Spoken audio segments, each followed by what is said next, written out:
मसीह की एक बार फिर से पवित्र आत्मा आप सबको आशीष दे। जो लोग चाहते हैं कि आज पवित्र आत्मा उनके जीवन में बहुत सारी आशीषें दे, मैं फिर उन लोगों के लिए आज प्रार्थना कर रहा हूं जो लोग हमारे साथ जुड़े हुए हैं ऑस्ट्रेलिया से, अमेरिका से। पवित्र आत्मा जी मैं प्रार्थना करता हूं फिजी से, जो महाराष्ट्र से पवित्र आत्मा जी इस समय परमेश्वर, इंग्लैंड से, यूक्रेन से पवित्र आत्मा जी, सिंगापुर से, मलेशिया से, थाईलैंड से जो लोग इस समय जुड़े हुए हैं पवित्र आत्मा, इनके घर पर पवित्र आत्मा तेरी आशीषें डबल होने पाए यीशु मसीह के नाम में।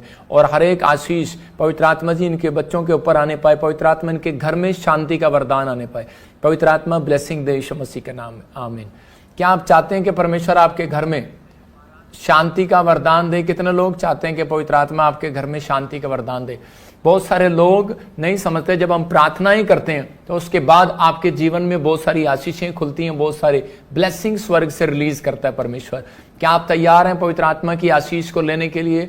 मैं उन लोगों को देख रहा था कि सुबह से आप शाम से आप गवाहियों को सुन रहे हैं। आपने सुना आज गवाहियां के पथरियां गई, रसोलियां गई, लोगों के सिर में दर्द था, किसी का मकान बना, किसी के ब्लेसिंग आई। क्योंकि अय्यूब बोलता है इस बात के लिए, कह रहा है कि प्रार्थना से बाइबल बताती है कि मिट्टी झड़ती है। जो शैतान आपके ऊपर मिट्टी डालता है कि आप दिखे ना, आप एक गोल्ड है, आप एक डायमंड है, कि आप बाहर ना आए, आप दिखे ना। परमेश्वर का आत्मा आपको आजाद करना चाहता है, आपकी ब्लेसिंग को खोलना चाहता है। क्या आप तैयार हैं पवित्र आत्मा आपके जीवन में बहुत सारी भरपूरी दे, बहुत सारी आशीषों को दे? आइए हम परमेश्वर के कलाम में जाएंगे। क्या आप चाहते हैं कि परमेश्वर का कलाम आपकी जिंदगी में आशीष दे?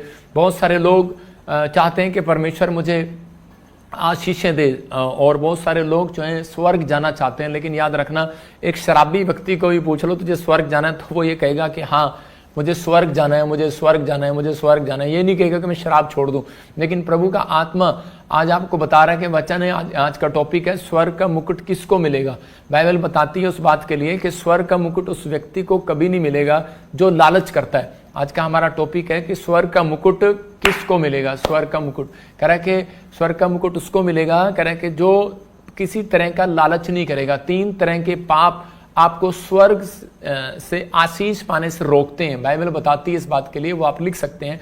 व्याभिचार, इसने गलत लिखा है, व्याभिचार, लालच और अशुद्ध चीजें। मतलब कि ये 3 चीजें जो हैं आपकी लाइफ में, वो आपको कभी भी आगे स्वर्ग जाने से स्वर्ग जाने से रोकती हैं। हमेशा ये 3 चीजें आपको स्वर्गीय आशीष लेने से रोकती हैं। मैं फिर कह रहा हूं उन लोगों को कि स्वर्ग से आशीषें आती हैं एक व्यक्ति के जीवन में हर बार, लेकिन पवित्र आत्मा उन लोगों के जीवन में आशीषें रोक देता है। बहुत सारे लोगों का क्वेश्चन है कि मैं अपनी लाइफ में जब प्रार्थना करता हूं, परमेश्वर इतनी बाइबल पढ़ता हूं, इतना मैं सब कुछ करता हूं, लेकिन इतना दान भी देता हूं, इतना भेंट भी देता हूं, लेकिन बहुत सारा, लेकिन परमेश्वर मेरे जीवन में आज भी आशीष क्यों नहीं है?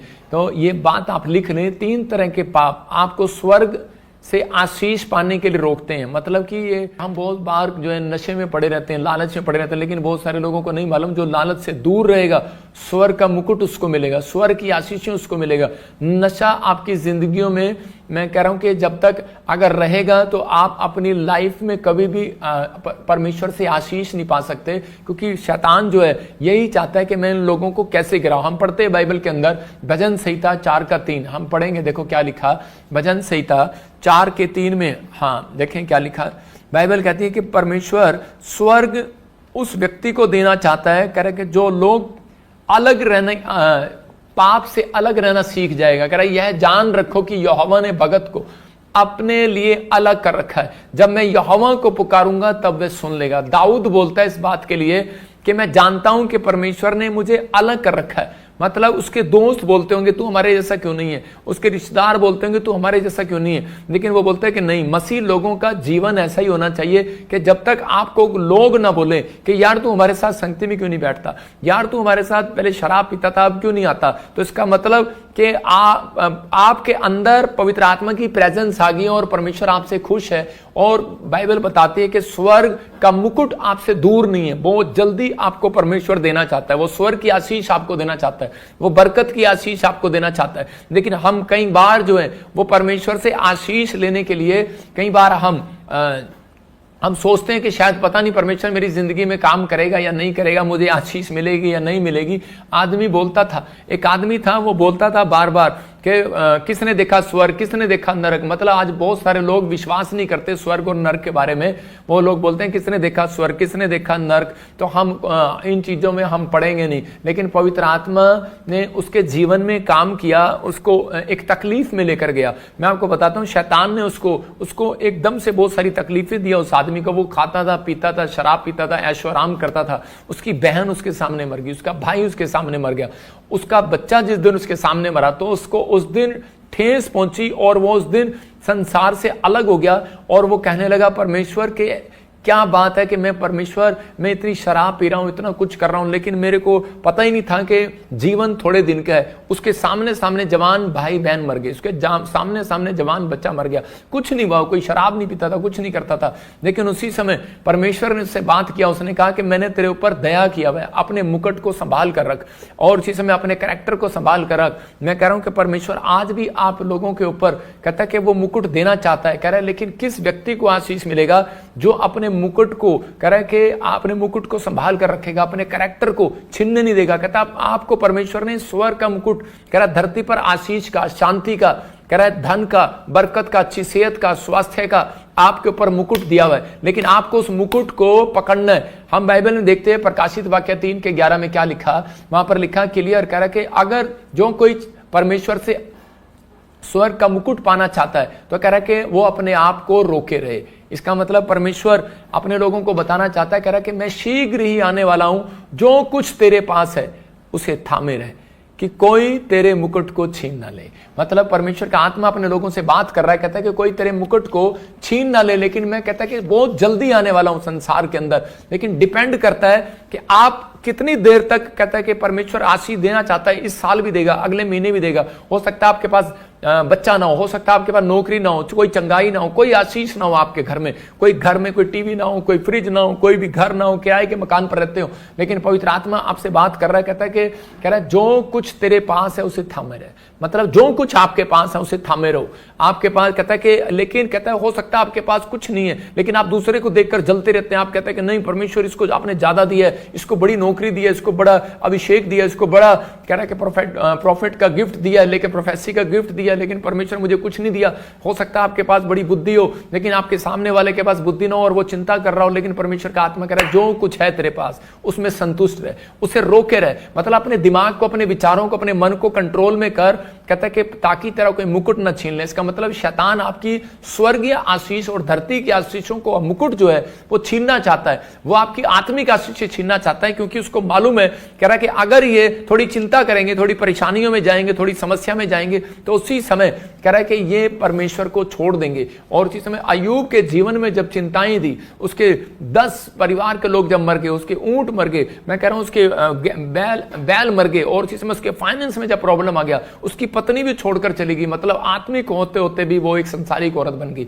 लेकिन उसी समय अय्यूब अपने खराई पर बना रहा और टिका रहा, अपने फैसले पर अडिग रहा। और मैं कह रहा हूं कि परमेश्वर ऐसे लोगों से प्यार करता है कि जो अपने विचारों में पक्के रहते हैं कि नहीं पवित्र आत्मा मैं हमेशा विश्वास में बना रहूंगा और तेरे साथ चलता रहूंगा। प्रभु का आत्मा बात करता है ऐसे लोगों से, आशीष देना चाहता है उन लोगों को कि नहीं मैं इन लोगों की जिंदगियों में काम करूंगा और ब्लेस करूंगा और उन्हें आशीर्वाद दूंगा। हम बाइबल में देखते हैं इफिसियों के 5:5 में कि बहुत सारे लोग नहीं जानते, कह रहा ये 3 तरह के पाप जो है आपको कभी भी आशीषित नहीं होने देते, कभी भी आपको स्वर्ग की आशीष लेने नहीं देते, आपको दूर करते हैं परमेश्वर की आशीषों से।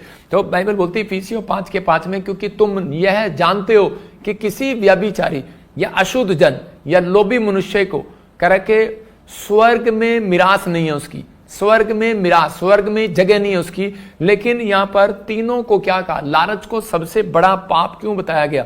क्योंकि बहुत सारे लोग सोचते हैं शायद कि लालची है, ये पैसे के लालची है। पैसे का लालची नहीं, कहता है कि ज्यादातर कहता है कि जो व्यक्ति किसी भी चीज का लालच करता है, शराब का लालच, लड़की का लालच, तीसरा कहता है कि मूर्तियों का लालच। कहता है कि अगर आप मूर्ति पूजा छोड़कर, कहता है मिस्र देश को छोड़कर इजराइल में आ गए हो, लेकिन आपने क्या किया, लेकिन आज भी आप उस चीज में पाप में पड़े हुए, उसका लालच कर रहे हैं, तो उसी समय परमेश्वर का आत्मा बोलता है वो मूर्ति पूजा के बराबर है। आप समझते हैं कि नहीं? बेशक आप आत्मिक बन गए, आपने बैप्टिज्म ले लिया हो, लेकिन आपने बहुत सब कुछ कर लिया हो, लेकिन आज भी कई लोग मिस्र उसकी मूर्तियों के बराबर हैं। याद रखना, क्योंकि परमेश्वर का वचन बोलता है, कहता है कि लोभी मनुष्य की विरासत नहीं है, जगह नहीं है, मिरास नहीं है, परमेश्वर उसको पसंद नहीं करता। बहुत सारे लोग बोलते हैं कि पता नहीं परमेश्वर मेरी आशीषें क्यों रुकी हुई हैं, क्योंकि आप लोग आज से कहते हैं कि घमंड करते हैं और कहते हैं कि परमेश्वर हमने तो सब कुछ छोड़ दिया, अब तो हम अशुद्ध चीजों को ढूंढते नहीं है। लेकिन हमारे अंदर जब लालच की बातें चलती हैं तब हम कई बार कहता है परमेश्वर की आशीषों से वंचित हो जाते हैं और परमेश्वर हमसे नाराज हो जाता है।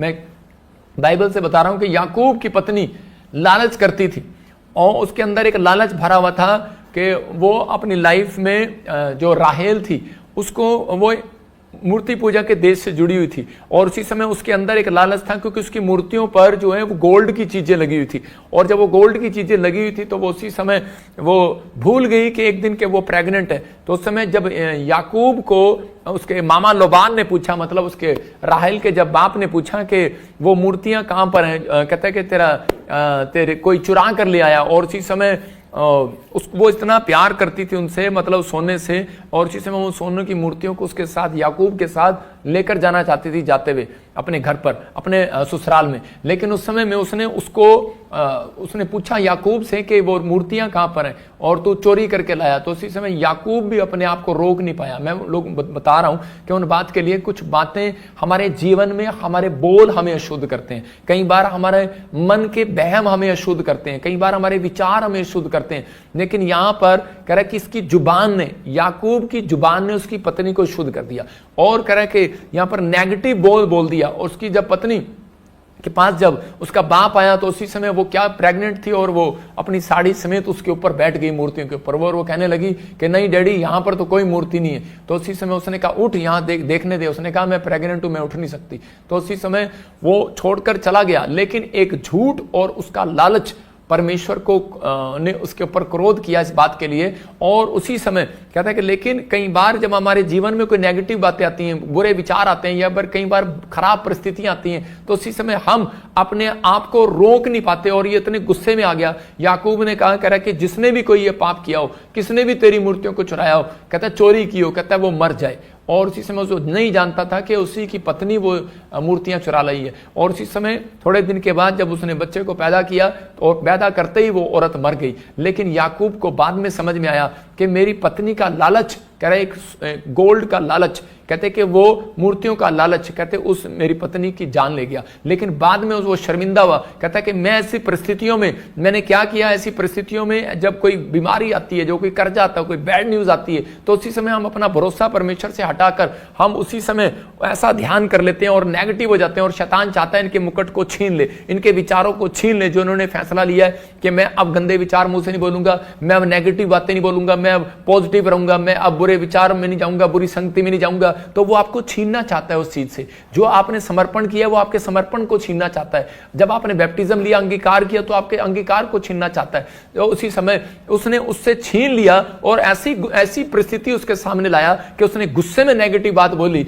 और उसी का मुंह जो है अशुद्ध हो गया। मैं कह रहा हूं कि आज हो सकता है आप किसी चीज को उठा रहे हो और वो शुद्ध हो। मैं कह रहा हूं कोई व्यक्ति खाना खा रहा हो और अशुद्ध हो, लेकिन मैं कह रहा हूं कि वो अशुद्ध चीजें और अशुद्ध हमारे मुंह के बोल भी हमें कई बार अशुद्ध कर देते हैं। और जब उसने अशुद्ध चीजें अपने मुंह से निकाली, अशुद्ध बातें अपने मुंह से निकाली, उसी समय उसकी पत्नी मर गई। बहुत सारे लोग अपनी जीवन में यही गलतियां कर बैठते हैं। आज कई लोगों पर जब कोई समस्या आती है, तो कोई बीमारी, कोई और उसी समय कोई कर्जा या कोई समस्या आती है, तो वो अपने भगवान को भी कोसने लगते हैं, वो अपने रिश्तेदारों को कोसने लगते हैं, अपने बड़ों को कोसने लगते हैं, नेगेटिव बातें बोलने लगते हैं। कर्जा जब आएगा, जब पैसे की घटी होगी, तो आदमी गुस्से में आएगा और अलग अलग चीजें बोलेगा। मतलब शैतान का एक विचार होता है कि मैं इस व्यक्ति को पाप में कैसे डालूं। इसका मतलब कि आत्मा, एक आत्मा है, उसका नाम है लालच करने वाली आत्मा। मतलब वो लालच करने वाली आत्मा पीछा करती है। एक बार एक आदमी शराब पीता था और इसी समय जब भी आकर वो अपने कपड़े रात को खूंटी पर टांगता, तो उसकी जेब में से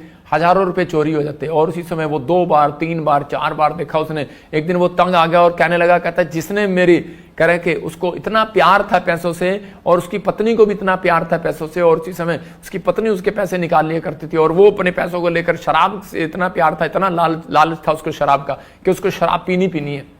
उसका मोह लगा हुआ था। और इसी समय जब उसने देखा कि मेरी जेब में 1 भी रुपया नहीं है, पहले तो 1000 जाते थे, एक दिन उसकी जनानी ने सारी मुट्ठी भर के निकाल ली है, तो उसी समय उसको गुस्सा आ गया और उसने कहा कहता है कि जिसने भी मेरे पैसे निकाले हो, चोरी की हो, कहता है कि उसकी टांग टूट जाए। और उसी समय जब वो शराब पी के वापिस आ रहा था तो उसकी पत्नी रिक्शे पर टांग लटकाई आ रही है और उसी समय दूर से देख रही है और उसी समय चिल्लाती आ रही है। तो उसका पति कह रहा है, कहता है भगवान ये कैसे हो गया? उसने कहा तेरे मुंह की वजह से हो गया, तेरे अशुद्ध बोल की वजह से हो गया, तेरे उन कह रहे के नेगेटिव बातों की वजह से हो गया। मतलब आज बहुत सारे लोग जो है नेगेटिव हो जाते हैं। बहुत सारे लोग सोचते हैं कि शायद मैंने अशुद्ध चीजों को छोड़ दिया है, मैं अब अशुद्ध नहीं हो सकता। लेकिन आपके अंदर विचार जो है अशुद्ध करते हैं आपको, अंदर का मन आपको अशुद्ध करता है। इसलिए यीशु मसीह बोलता है कटोरा कहता है बाहर से नहीं, कहता है अंदर से मांज के खाया जाता है। खाना जो है आप खिचड़ी उसके अंदर डालोगे तो अंदर से मांजोगे, बाहर से अगर ना भी मांजोगे तो भी चलेगा। तो इसका मतलब आपको अपना बाहरी रूप नहीं मांजना। जब चर्च में आते हैं तो हम बोलते हैं जय मसीह की, और अंदर चलता है आगे जाके इसकी टांग टूट जा।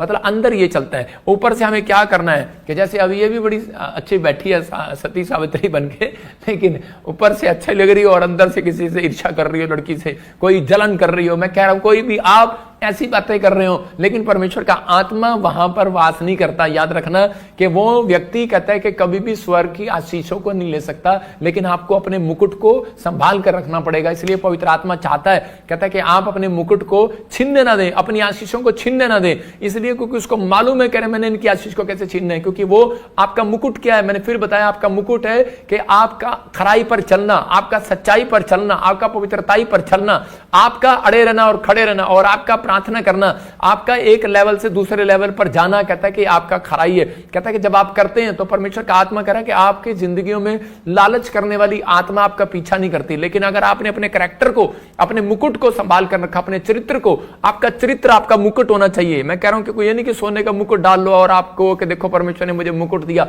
मैं कह रहा हूं कि आपने, आपका चरित्र, आपकी बोल बाणी आपका मुकुट होना चाहिए, आपका एक अच्छा स्वभाव मुकुट होना चाहिए। मतलब कि जब पत्नी घर पे आए तो पति को उसका आदर करना चाहिए, और पति जब खासकर घर पे आए तो पत्नी को उसका आदर करना चाहिए। पानी का गिलास लाना चाहिए, पहले आते ही नहीं कि अरे क्या मुंह से मतलब इधर उधर की बातें नहीं करना चाहिए। लेकिन यहां पर कहता है ये नुकसान जो है, कहता है कि हम इसके अशुद्ध विचार और अशुद्ध बोल कई बार हमारे बच्चों के बिजनेस को खराब करते हैं, उनकी पढ़ाई को खराब करते हैं। कई बार कहता है कि बड़ी बड़ी आशीषों को रोक देते हैं। लालच की आत्मा होती है कि वो पीछा करती है। अपने पड़ोसी से हाथ मिलाओ और बोलो अपने आप को रोके रहे। मैं फिर कह रहा हूं, अपने पड़ोसी को बोलो अपने आप को रोके रहे, पाप करने से रोके रहे, विचार, गंदे विचार बोलने से रोके रहे, अशुद्ध बातें बोलने से रोके रहे। कहता है कि दिमाग में कुछ भी आ रहा है लेकिन आप गुस्सा करने से रोके रहे। अगर आप रोक रहे हैं अपने आप को तो परमेश्वर का आत्मा आपकी जिंदगी में काम कर रहा है। सबको जय मसीह की। मैं जतिन बब्बर और आप देख रहे हैं मसीह परिवार चैनल। जैसे कि आप सब जानते हैं कि मैं इस चैनल पे प्रभु के